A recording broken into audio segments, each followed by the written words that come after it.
Leo looked at her, his hazel eyes piercing, searching for any hint of corporate self-interest. He saw none. He saw a woman who, despite her own ambition, was driven by a genuine desire for justice, a shared understanding of the ethical lines that should never be crossed. The world had always been a solitary battle for him, a quiet quest for vengeance. Now, an unexpected ally stood before him, offering not just help, but a partnership. The story had shifted. It was no longer just about a genius and a CEO. It was about two unlikely individuals, bound by a shared enemy and a common pursuit of truth. Leo, after a long moment, extended his hand. "An alliance," he agreed, his voice steady. "Let's bring him down." The alliance between Amelia Vance and Leo Hayes was forged in the crucible of shared purpose, a fragile but potent bond against a common enemy. The sleek, modern offices of Oratech, once a symbol of Amelia's solitary ambition, now became the clandestine headquarters for their mission. Leo, no longer a dismissed employee, but a co-conspirator, moved with a quiet intensity. His deep stream processing now applied to the intricate task of completing Elysium while simultaneously fortifying Oratech's defenses against the inevitable retaliation from Marcus Thorne. She descended from her office like a predator, her heels clicking a sharp rhythm on the polished floor. The office fell silent, a collective gasp rippling through the cubicles. Programmers froze, eyes wide, knowing the storm was coming.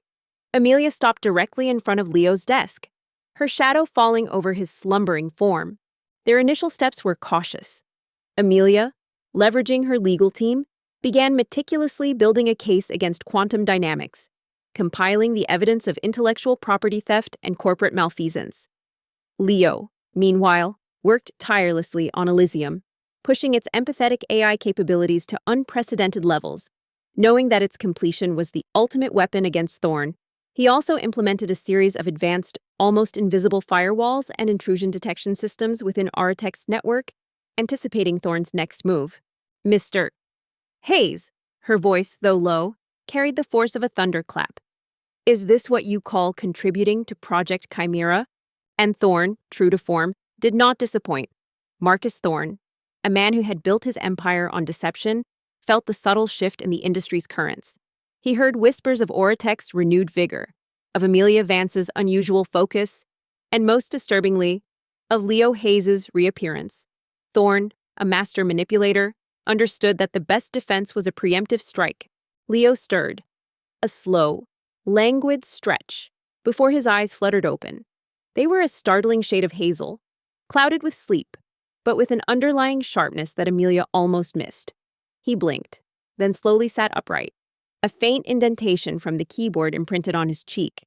The first attack was subtle, a series of seemingly random glitches in Oratech's systems. Data packets went missing, communication lines flickered, and minor software bugs began to proliferate. Amelia's team, initially attributing it to internal issues, soon realized the coordinated nature of the attacks. It was a digital siege designed to cripple Oratech from within, to sow chaos and distrust. "Just thinking," he mumbled, his voice raspy.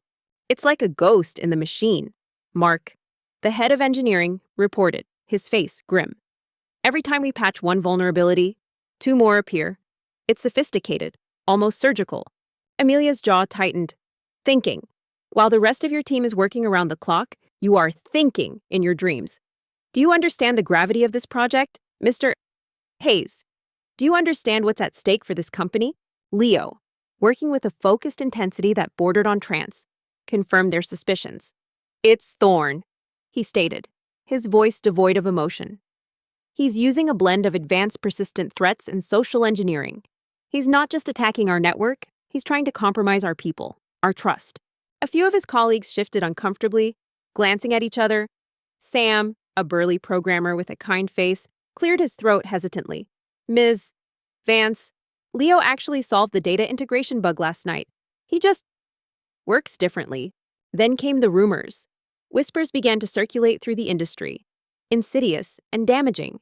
Stories of Oratech's impending bankruptcy, of Amelia Vance's unstable leadership, of Leo Hayes being a fraud who had stolen his ideas. Thorne, through his vast network of media contacts and industry insiders, was orchestrating a smear campaign, attempting to discredit them before they could expose him. Key investors, already nervous from the Chimera project's earlier setbacks, began to waver. Mr. Chen, who had been convinced to stay, now called Amelia daily, his patience wearing thin. Amelia shot him a withering glance. Working differently, Mr. Miller, does not excuse unprofessionalism. I run a company, not a daycare. We are building the future here, not a napping lounge. She turned back to Leo, her voice rising with each word. I have no room for idleness, for disrespect, for anyone who cannot commit wholeheartedly to the vision of Oratech. Your behavior is unacceptable. Mr. Hayes, effective immediately. Your employment with Oratech is terminated. The pressure mounted. Amelia found herself fighting on multiple fronts, securing Oratech's digital infrastructure, battling Thorne's public relations onslaught, and simultaneously pushing her legal team to accelerate their case. Sleep became a luxury, and the weight of the world seemed to rest on her shoulders. A collective gasp echoed through the office. Leo, however, remained unnervingly calm. He simply nodded, a faint, almost imperceptible sigh escaping his lips. He began to slowly pack his meager belongings, a worn notebook, a pen, and a single, chipped coffee mug. Amelia watched him, expecting defiance, anger, anything but this quiet acceptance. It only fueled her conviction that she had made the right decision.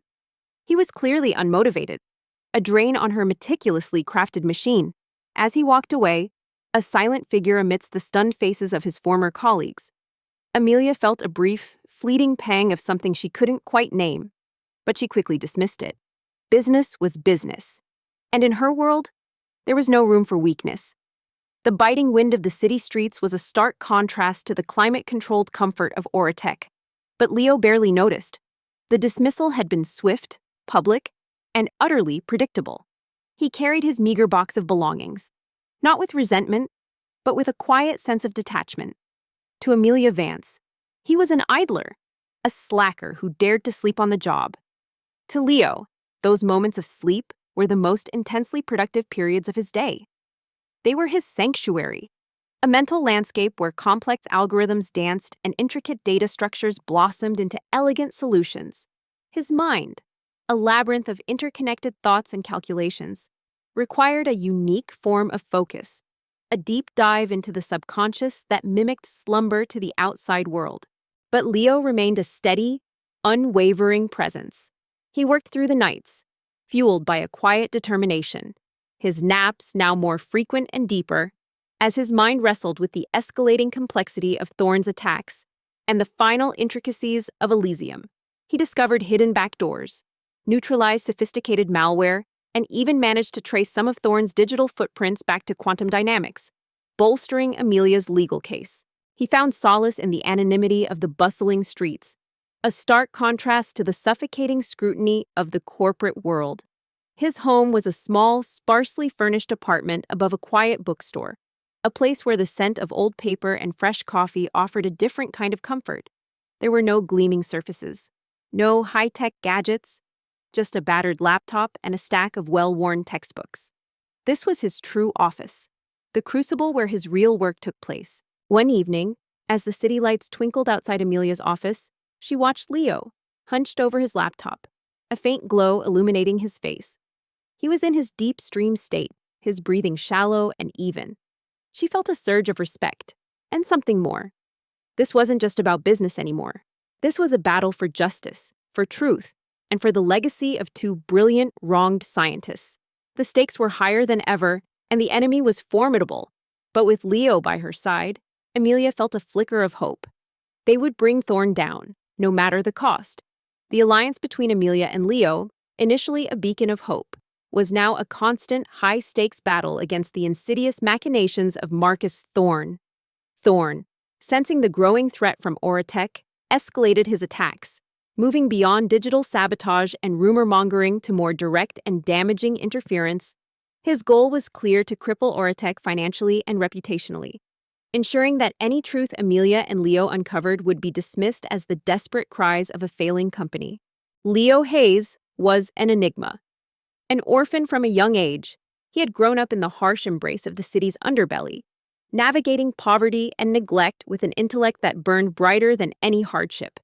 He hadn't attended prestigious universities.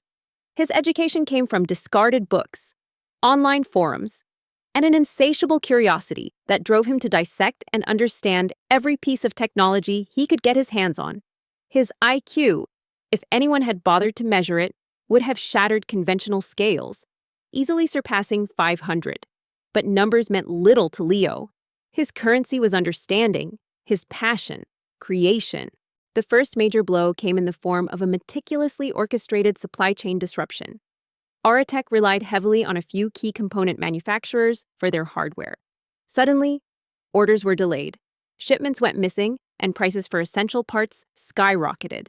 Investigation revealed that Quantum Dynamics, through a web of shell companies and aggressive buyout tactics, had either acquired or intimidated these manufacturers, effectively cutting off Auratech's vital supply lines. Production of their existing products slowed to a crawl, and the development of new prototypes, including those related to Elysium, faced severe delays. He lived frugally, taking on odd jobs, fixing ancient computers for elderly neighbors, designing simple websites for local businesses, just enough to keep his modest existence afloat. The money from Auratech had been a brief, unexpected luxury, but it had never been his primary motivation. His true purpose lay elsewhere, in a project he had been nurturing in secret for years. "This is beyond a simple hack," Amelia fumed, slamming her fist on her desk. "He's strangling us. He's trying to starve us out of the market." He remembered the hushed conversations, the fleeting glimpses of complex equations on whiteboards, the quiet determination in their eyes. His parents, brilliant but unrecognized scientists, had dreamed of an AI that could truly connect with humanity, a beacon of hope in a world increasingly reliant on cold, hard logic. Their dream had been stolen, their lives tragically cut short by the very ambition they had dared to pursue. Leo, too young to fully comprehend the injustice at the time, had carried their vision within him, a silent vow to complete what they had started. Leo, his face etched with fatigue but his eyes still sharp, analyzed the data. It's a classic corporate warfare tactic. Cut off resources, inflate costs, create internal panic. He's trying to force us to divert our attention from the legal case and Elysium. Now, with the corporate shackles removed, he could dedicate himself fully to Elysium. The naps at Auratech had been his way of processing the simpler tasks, freeing his mind for the intricate, soul-consuming work of his magnum opus. He pulled out his worn notebook, flipping past pages filled with cryptic diagrams and elegant mathematical proofs. He opened his laptop, the screen flickering to life, revealing lines of code that flowed like poetry. He closed his eyes, not for sleep, but to enter the boundless landscape of his mind, where Elysium was slowly, beautifully, coming to life. The world outside, with its deadlines and corporate hierarchies, faded into insignificance. Here, in the quiet hum of his apartment, a true genius was at work, building a future no one yet understood. Back at Auratech, a different kind of storm was brewing. The initial relief Amelia felt after firing Leo quickly evaporated, replaced by a growing sense of dread. Project Chimera, once a meticulously planned operation, was now spiraling into chaos. The data integration module, the very component Leo had supposedly fixed while napping, began to exhibit critical, unforeseen errors. What had been a minor hiccup before his departure was now a gaping chasm, threatening to swallow the entire project. As the supply chain crisis deepened, Thorne launched a coordinated legal assault. Auratech found itself inundated with frivolous lawsuits, patent infringement claims, breach of contract allegations, even environmental violations, all designed to drain their resources and tie up their legal team. Each lawsuit, though baseless, required time, money, and focus, pulling Amelia and her lawyers away from the core mission of exposing Thorne's past crimes. The development team, a collection of brilliant minds in their own right, worked tirelessly, fueled by caffeine and a desperate hope.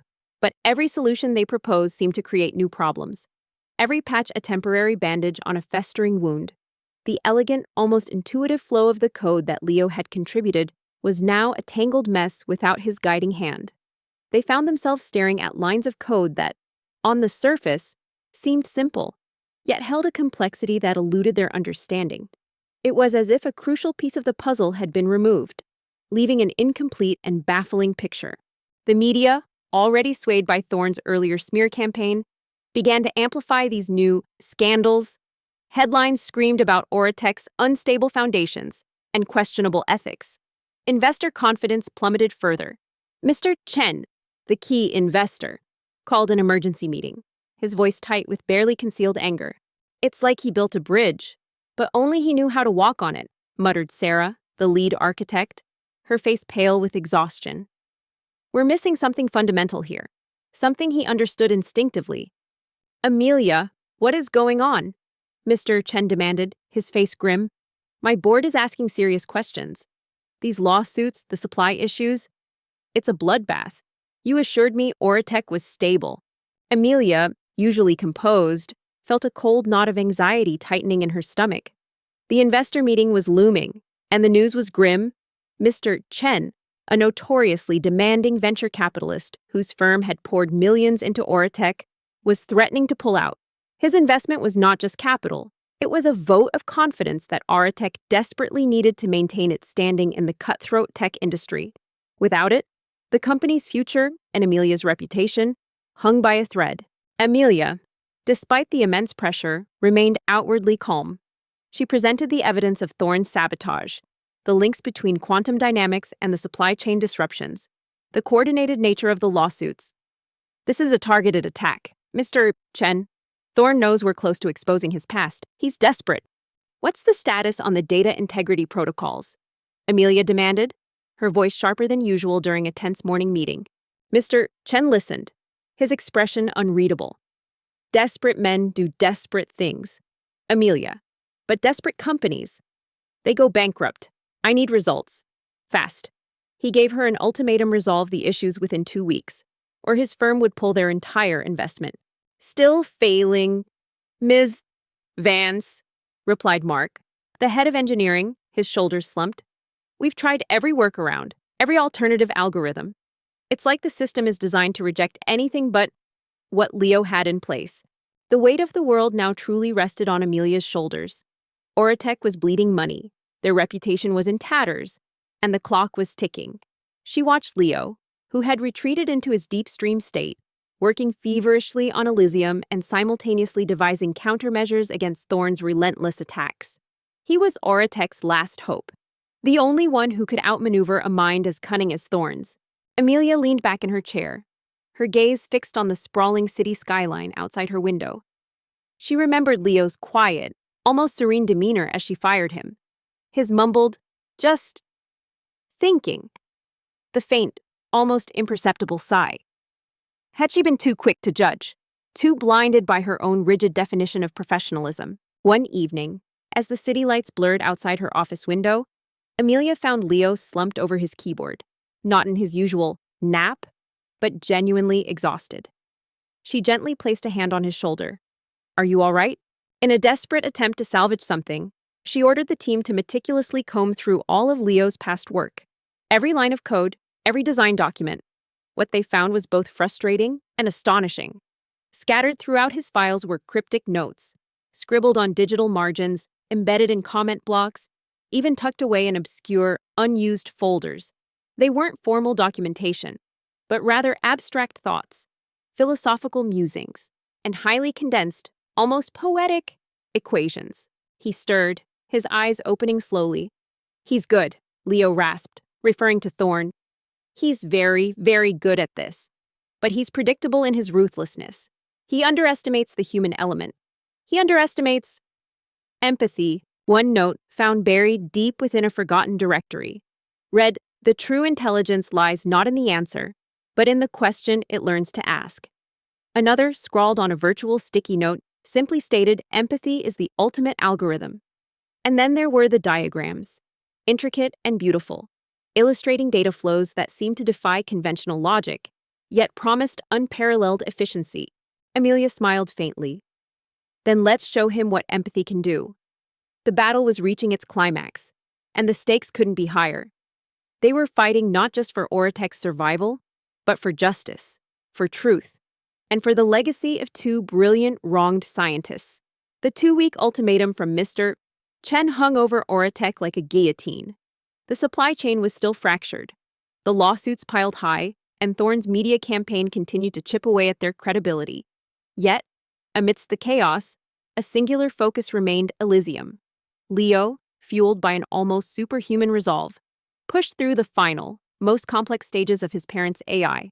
He lived and breathed code, his deep stream processing sessions lasting longer, his body a mere vessel for the furious activity of his mind. These are beyond us, Sarah admitted, holding up a printout of one such diagram. He was thinking on a completely different level. These aren't just solutions, they're entirely new paradigms.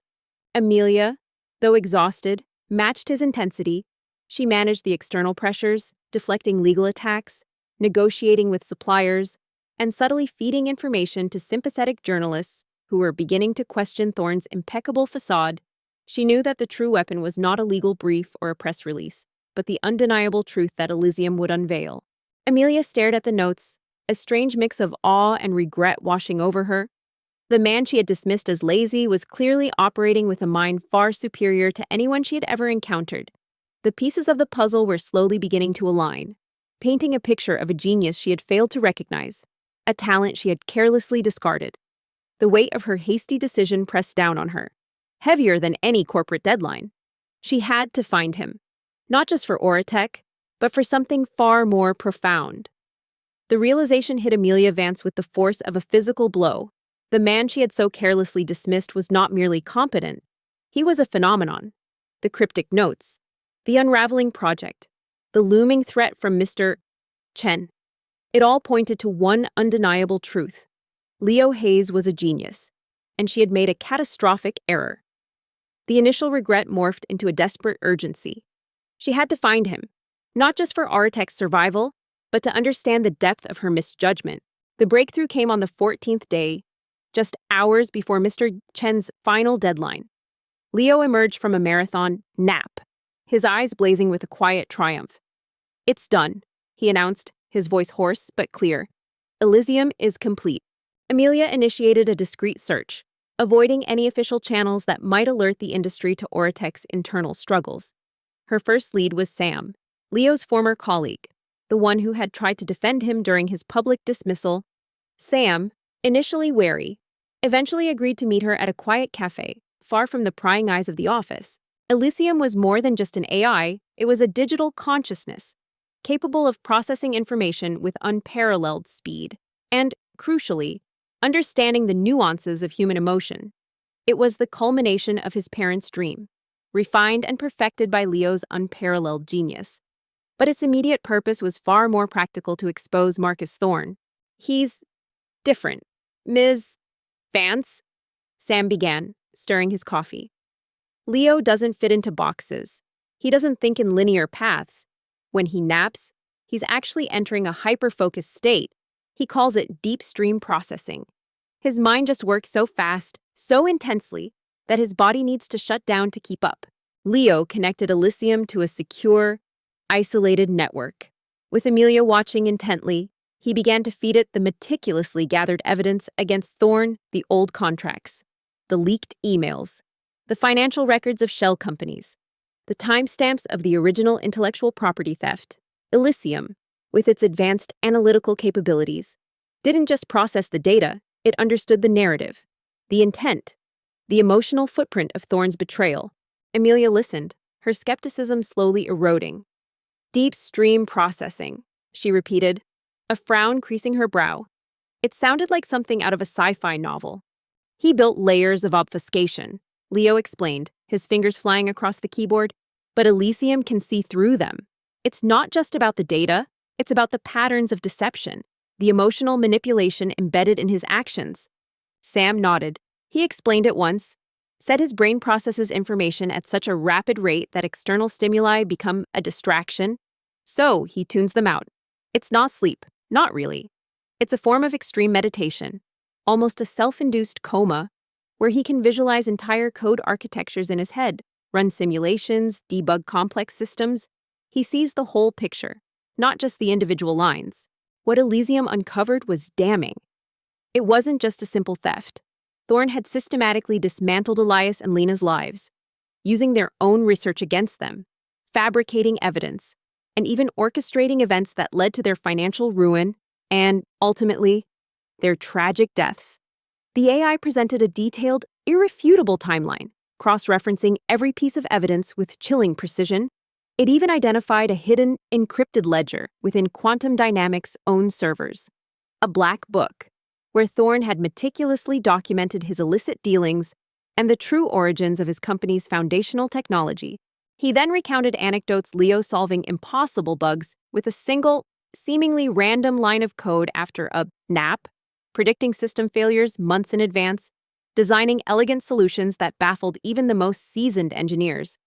He'd wake up, jot something down, and it would be the key. We didn't question it, because it always worked. "This is it," Leo said, pointing to a glowing section on the screen. The smoking gun, a direct, undeniable link to his original betrayal, hidden in plain sight. Amelia felt a chill run down her spine. The pieces were finally clicking into place. The empathy is the ultimate algorithm note.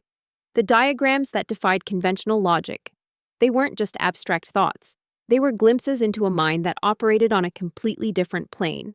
She realized her rigid, corporate mindset had blinded her to a truly extraordinary talent. Amelia stared at the screen, her breath catching in her throat.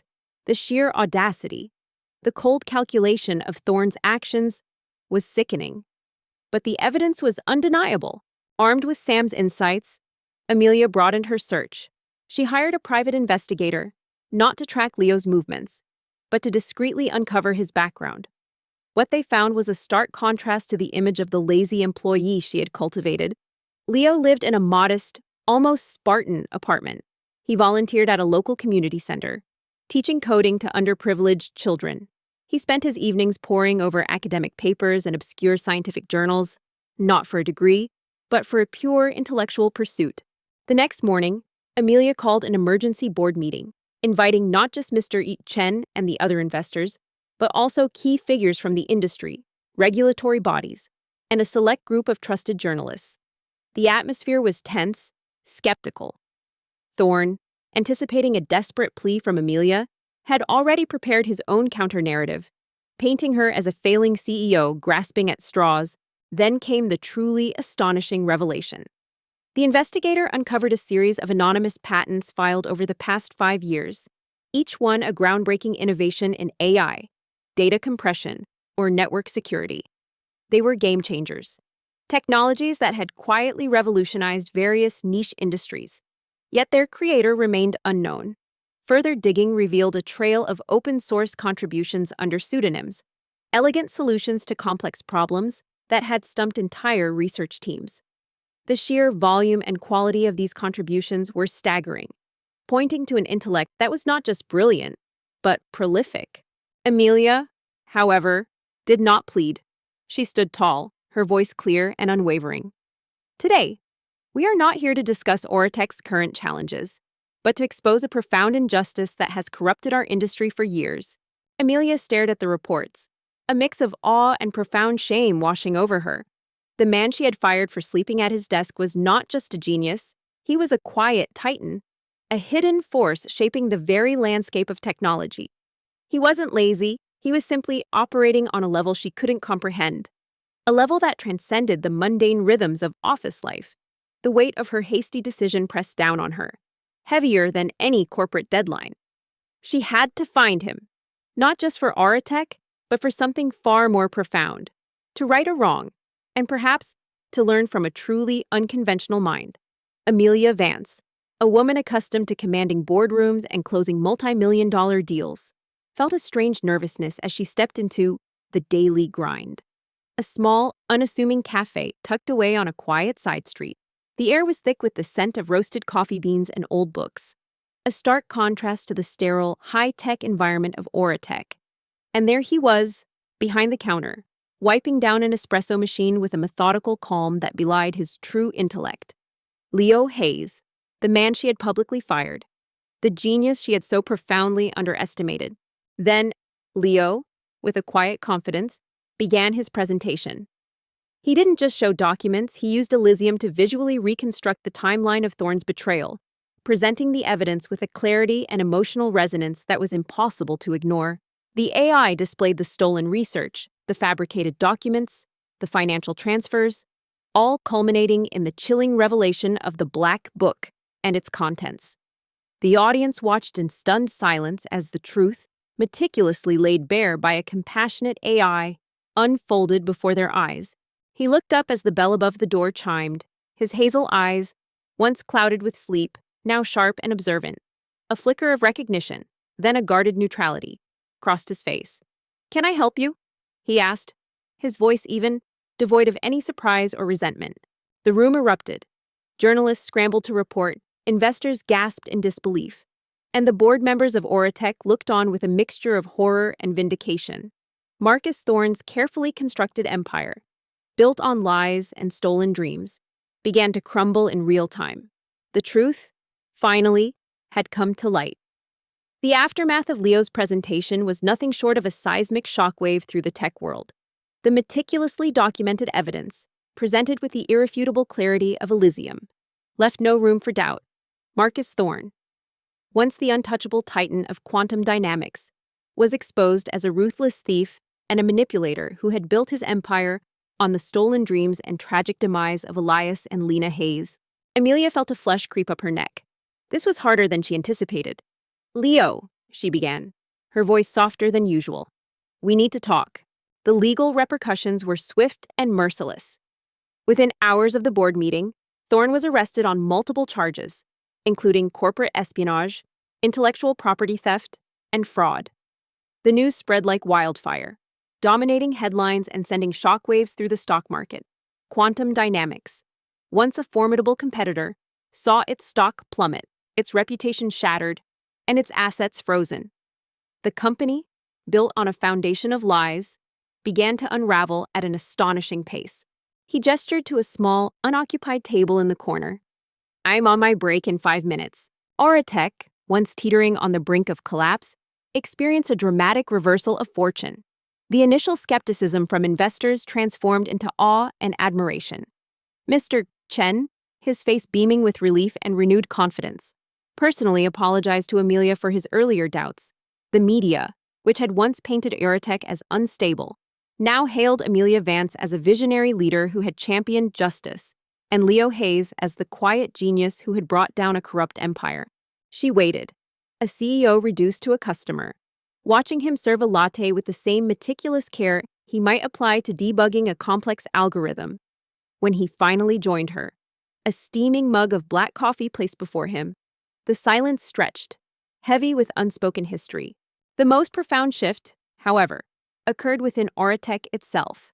With quantum dynamics dismantled, Oratech, under Amelia's strategic guidance and Leo's technical brilliance, began to absorb the valuable remnants of Thorne's former company. Legitimate patents, talented engineers who had been unaware of Thorne's dark secrets, and valuable research data. This strategic acquisition, combined with the immense goodwill and renewed investor confidence, propelled Oratech to an unprecedented position as an industry leader, not just in technology, but in ethical innovation. "I owe you an apology." "Leo," Amelia finally said, her gaze unwavering. "A profound one. I was wrong. Terribly wrong. Your methods, your genius. I failed to see it, I judged you unfairly, and I publicly humiliated you. For that, I am truly sorry." For Leo, the vindication was profound. His parents' names, long tarnished by Thorne's deceit, were finally cleared. Their legacy, the vision of empathetic AI, was not only restored, but celebrated. Elysium, the project he had nurtured in secret, was now recognized as a groundbreaking achievement, a testament to his parents' genius and his own unwavering dedication. He was no longer just a programmer. He was a co-CEO of Oratech, a partner to Amelia, and a respected visionary in his own right. Leo took a slow sip of his coffee. "Apology accepted," he said, without fanfare, without a hint of triumph. His lack of reaction disarmed her. She had expected anger, bitterness, perhaps even a demand for retribution. Instead, there was only quiet acceptance. The relationship between Amelia and Leo had undergone a remarkable transformation. The initial dynamic of a ruthless CEO and a misunderstood employee had evolved into a partnership of equals, built on mutual respect, trust, and a shared history of overcoming adversity.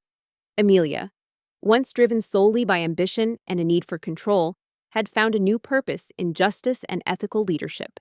Leo, once a solitary genius, had found a partner who understood his vision and fought alongside him. Project Chimera is failing without you, Amelia continued, pressing on. The data integration is a mess. Your notes, your solutions, they're beyond us. We need you. Leo, Auratech needs you. She leaned forward, her voice earnest.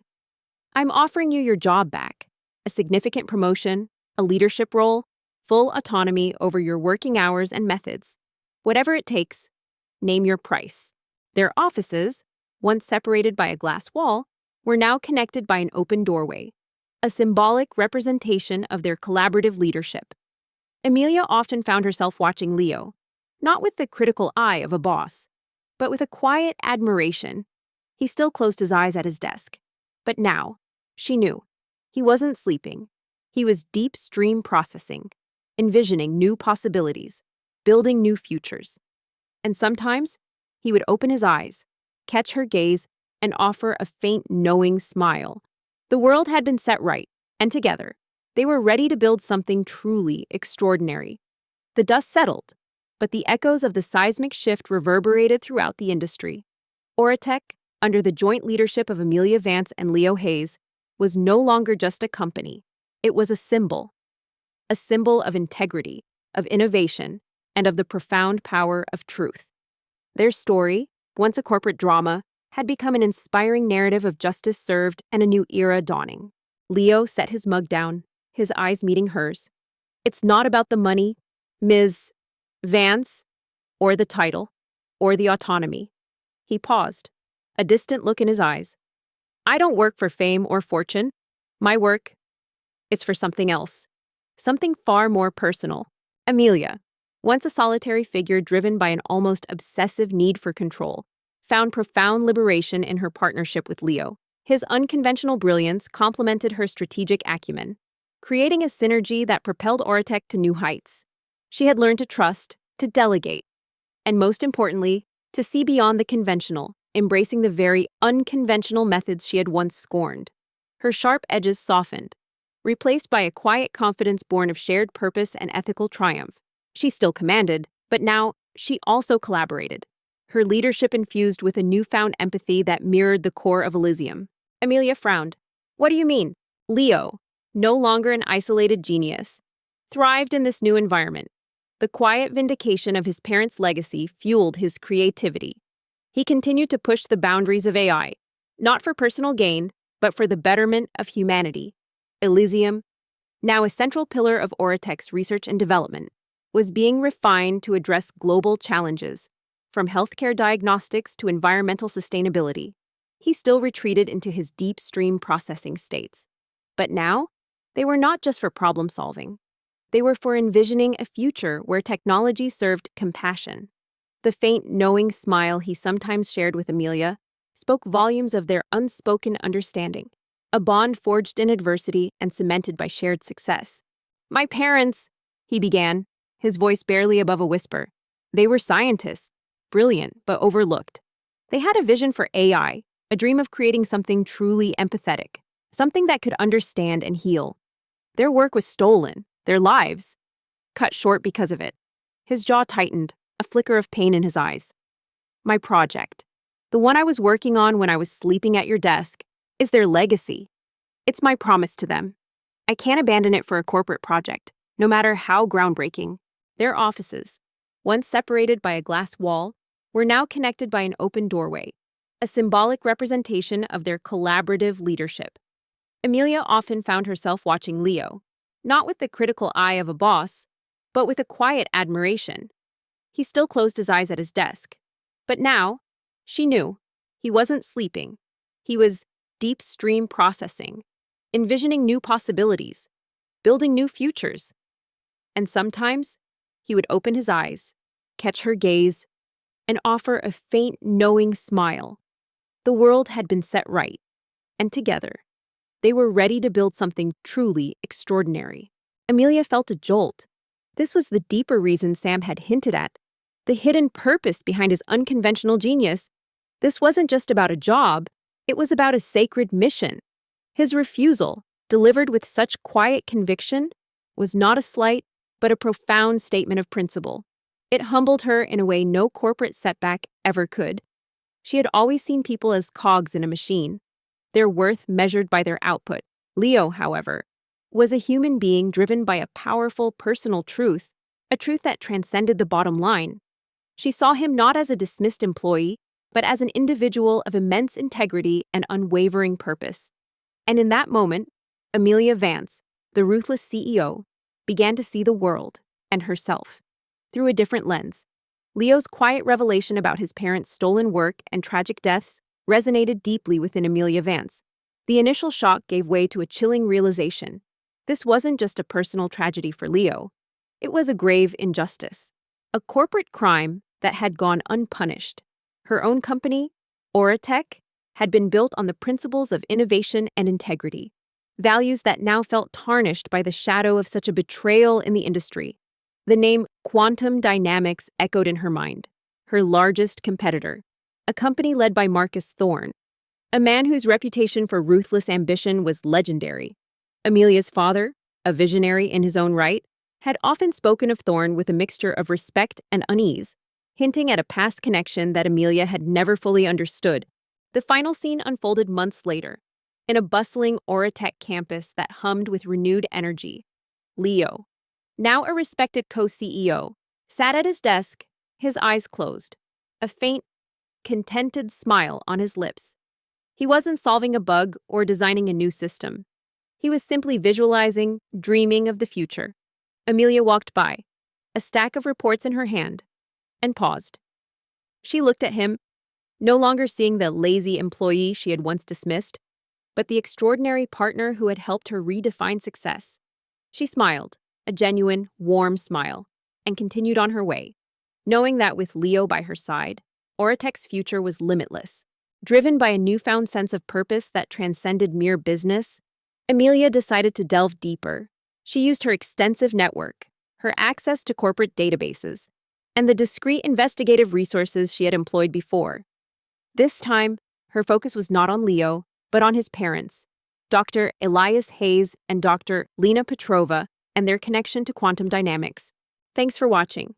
If you enjoyed this story and want to see more thrilling tales of unexpected heroes and dramatic twists, don't forget to hit that subscribe button. Stay with us for the next one, and while you're here, check out our other videos. There's always more to explore. Where are you watching from? Let us know in the comments below. The truth, when it finally unraveled, was more insidious than she could have imagined. Elias and Lena were indeed brilliant, pioneering researchers in the field of empathetic AI. Their project, codenamed Etheria, was a revolutionary leap, designed to process and understand human emotion with unprecedented accuracy, offering potential breakthroughs in psychology, education, and even global diplomacy. They had approached several major tech firms for funding and collaboration, one of which was a nascent company then known as Thorne Innovations, the precursor to quantum dynamics. Marcus Thorne, then a rising star with a charming facade, had seemingly embraced their vision. He had gained their trust, access to their research, and even their proprietary algorithms under the guise of partnership. But beneath the veneer of collaboration lay a predatory ambition.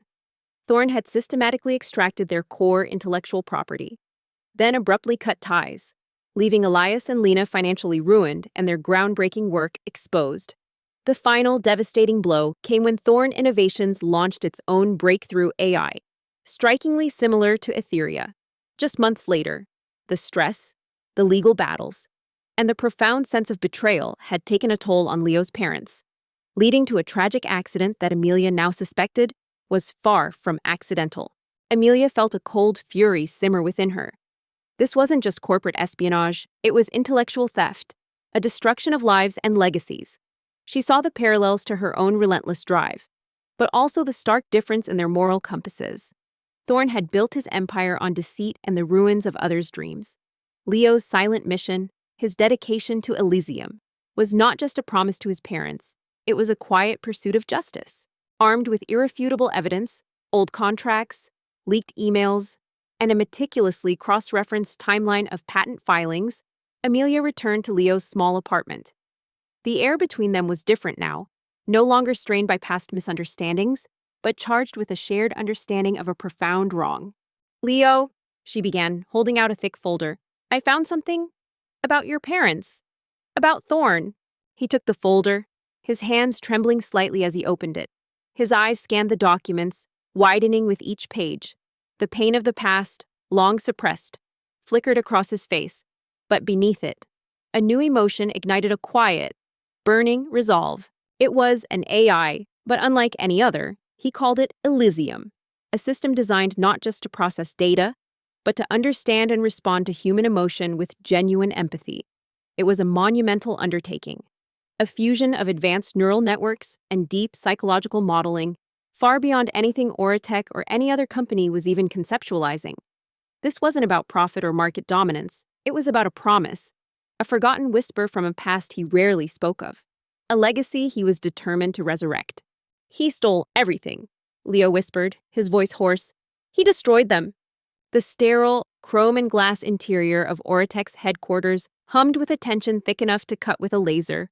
Amelia Vance, CEO and the undisputed queen of this digital kingdom, surveyed the open-plan office from her elevated glass-walled perch, her gaze, sharp and unyielding, swept over the rows of programmers hunched over glowing screens, each click and keyboard tap a frantic beat in the symphony of impending deadlines. Audiobook, once a nimble startup, was now a titan, on the cusp of launching its most ambitious project yet, Project Chimera, an AI designed to revolutionize data analytics. Its success hinged on a delicate balance of cutting-edge algorithms and intuitive user interface, a balance that Amelia, with her legendary precision, had orchestrated, and he built an empire on it. Amelia finished, her voice firm. "But it ends now. I came here before to offer you a job. Now, I'm offering you an alliance. Audiobook has resources, legal teams, influence. We can help you complete Elysium, not just as your parents' legacy, but as the ultimate proof. We can expose Thorne, dismantle quantum dynamics, and finally bring justice to your family." But today, that precision was shattered by a single, infuriating sight. In the far corner, nestled amidst a tangle of wires and empty coffee cups, was Leo. Again. His head was slumped against his keyboard, a faint snore barely audible above the office din. A vein throbbed in Amelia's temple. This wasn't the first time. For weeks, the whispers had circulated. "Leo's a genius, but he's always napping.